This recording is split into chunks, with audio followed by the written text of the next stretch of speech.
One of the biggest design decisions for my Sienna campervan was opting for an indoor kitchen rather than an outdoor setup. Given the limited space and headroom, I decided to go with electrical appliances instead of open flames, making cooking inside safer and more practical. In this video, I'll break down how my cooking and storage unit is designed to maximize efficiency. It features a built-in induction cooktop for safe, flame-free cooking, storage space for pans, utensils, and extra supplies, a versatile compartment that can be used for additional gear or even a portable toilet for emergencies. But the best part? This unit is a true transformer on rails.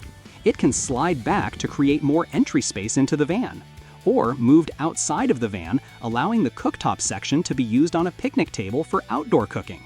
Let's dive into details of this unique part of my build. My decision to include an indoor kitchen was partly driven by the fact that some locations require built-in indoor cooking facilities as a mandatory condition for service eligibility. My initial cooking plan involved a propane stove for cooking, boiling water, and making hot drinks. Since I already use a propane barbecue while camping, it seemed like a simple solution. Just add a compact stove compatible with the same propane cylinders. However, during the design and planning phase, I realized the limited clearance between the countertop and the van's ceiling. Using an open flame appliance in such a confined space posed a significant safety risk. Additionally, burning propane inside the van could create health hazards. This prompted me to switch to a fully electric cooking system powered by ample battery capacity and solar power. Electric appliances offer significantly greater safety by eliminating both dangerous gases and the risk of open flames. This change subsequently influenced the sizing of the solar panels and the battery configuration, which I will cover in one of the future videos. The most logical location for the cooking setup was near the entry-exit point, allowing steam to easily escape with the window open or slightly lowered. Therefore, I placed it as the rightmost module of my cabinet setup. This location also houses the spare tire access point, meaning the cooking unit, unlike the sink and fridge modules, needed to be easily removable in case of a flat tire. Furthermore, I wanted the cooking unit to be portable for outdoor cooking at campsites.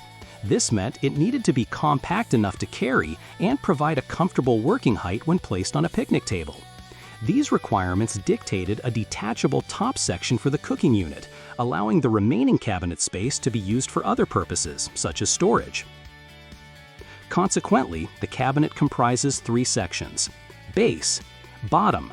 This section covers the steel angle foundation and the spare tire access point. Storage unit, middle. This multifunctional section can store clothing, other items, or even a compostable toilet. Cooking unit, top. This detachable section houses the cooking appliances. To enhance usability, I incorporated slides that allow for complete removal or partial shifting of the cooking and storage units. This feature offers several configurations for increased comfort. Easier entry and exit. Move the storage unit toward the front of the van with the cooking unit on top. Requires the front passenger seat to be moved fully forward. This configuration provides the following benefits. Creates more space for entering and exiting the van, ideal for extended parking or campsites. Provides additional legroom when the bed is set up, facilitating easier entry and exit. More convenient cooking. Partially moving the storage unit to the back of the van with the cooking unit on top. This positions the cooking unit closer to the sofa, making meal preparation more convenient. Access toilet at night. Moving the storage unit toward the front of the van with the cooking unit removed. The cooking unit can be placed on the front passenger seat or on top of the fridge cabinet. Requires the front passenger seat to be moved fully forward. This configuration provides significantly more legroom when the bed is set up, especially useful for nighttime trips to the toilet if emergency happens.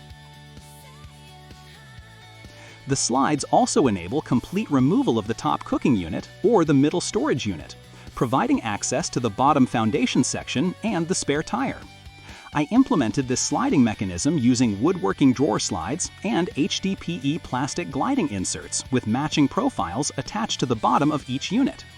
For secure locking during travel, I used the same oversized latches previously featured in the sink and fridge module videos. The base is secured to the steel angle framework with 4 bolts, eye bolts at the front for bungee cords and knob bolts at the rear. It includes tracks to accommodate the profiles on the bottom of the storage unit, as well as recessed openings for the locking latches. The foundation extends rearward toward the front of the van to provide adequate support for the storage unit when it's shifted away. A 3-way toggle switch is integrated into the foundation to control the LED light upon entering or exiting the van. This switch works in conjunction with a matching switch on the main electrical console. Storage unit. This unit currently houses a separating composting toilet, a requirement for some locations, and a valuable backup for emergencies during stealth camping. A large front opening allows for easy removal of the toilet for use outside in a shower tent at campgrounds. 2 crisscrossed bungee cords secure the toilet during transit, preventing it from shifting. When a toilet isn't needed, let's say during trips to campsites with facilities, this unit can be used for general storage. 2 latches secure the unit, one at the bottom to lock it to the base section and one at the top to lock it to the cooking unit. The top of the unit also features tracks to accommodate the HDPE gliding profiles on the bottom of the cooking unit. Cooking unit. This unit's back wall is shaped to match the sink and fridge modules, accommodating the reclined front seat. The top compartment houses an induction cooktop and is covered by a countertop lid supported by soft close arms, similar to those used in the fridge unit, as shown in the previous video. 2 rotating locks secure the lid during travel. 120-volt power is supplied via a connector on the unit's back panel connected to my power station inverter with an extension cord. This connection is easily detachable for removing the cooking unit from the van. An additional 120-volt outlet on the right side wall allows for plugging in appliances like an electric kettle or panini press. However, I must be careful not to operate the induction cooktop and another appliance simultaneously to avoid overloading the inverter. Below is the drawer with locking mechanism, which hosts cooking set and electric kettle. I was happy to find special set of sliders which lock and unlock with a push. It makes the design of the drawer face clean, no handle or protruding lock is required, which is especially important as cooking unit is at the entry-exit point of the van and any protruding piece would be always on the way. And here are some extra features of this module. Shoe tray holder. A recent addition is a shoe tray holder, designed to store ABS plastic trays for muddy or wet shoes upon entering the van. These trays are then stored under the bed to keep the interior clean and let the shoes dry overnight. Previously, we kept shoes under the van to protect them from rain, but wind and rain still occasionally left them wet and cold. Umbrella holder. During a trip to the Canadian Rockies in late September 2024, we experienced several days of rain and nighttime temperatures around 2 degrees Celsius at Kicking Horse Campground. We realized the need for some form of shelter at the entry door to prevent rain from entering the van while putting on or taking off shoes and jackets. I considered various options, including roof-mounted canopies. However, I needed something lightweight and easily removable. Then I had an idea. A large IKEA umbrella, which is about 130 centimeters or 52 inches diameter, would be ideal. At only $7 Canadian, it was also a very budget-friendly solution. The challenge was how to use it hands-free while dealing with shoes. Remembering the umbrella holders used on golf carts, I found a suitable model and bolted it to the cooking inlet wall. When not needed, the holder collapses downward, staying out of the way during cooking. When it rains, the umbrella can be easily deployed in the holder, providing shelter while entering or exiting the van.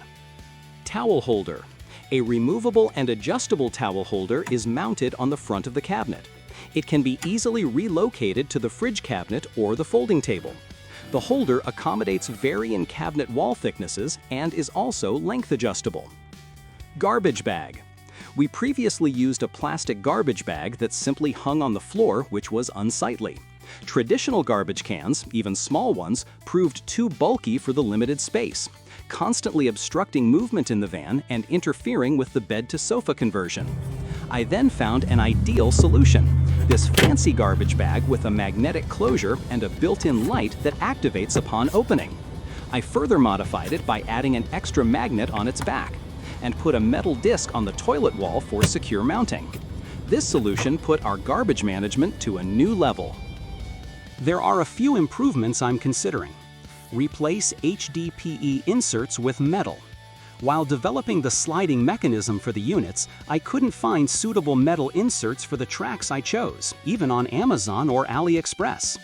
I suspect these types of tracks are designed for use only with matching track bolts, which I attempted to use but found difficult to align when connecting the units. As a result, I fabricated the matching inserts from HDPE blocks. Although this solution works, I would prefer metal ones for increased reliability, especially in emergency driving situations. Metal simply provides greater peace of mind than plastic.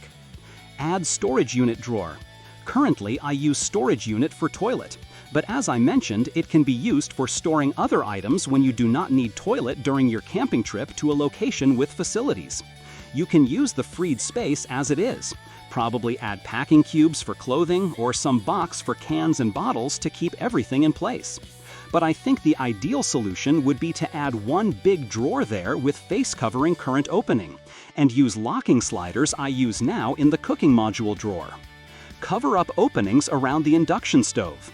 I'm considering covering the openings around the induction cooktop to hide exposed wiring. However, the supporting arms restrict the available space for a cover, and the cooktop's angled control panel further complicates this. This makes adding a full countertop-style cover less practical. Leveling feature for the stove. As mentioned in my previous video about the van's floor, the incline toward the front can make cooking, especially frying, challenging due to oil pooling on one side of the pan.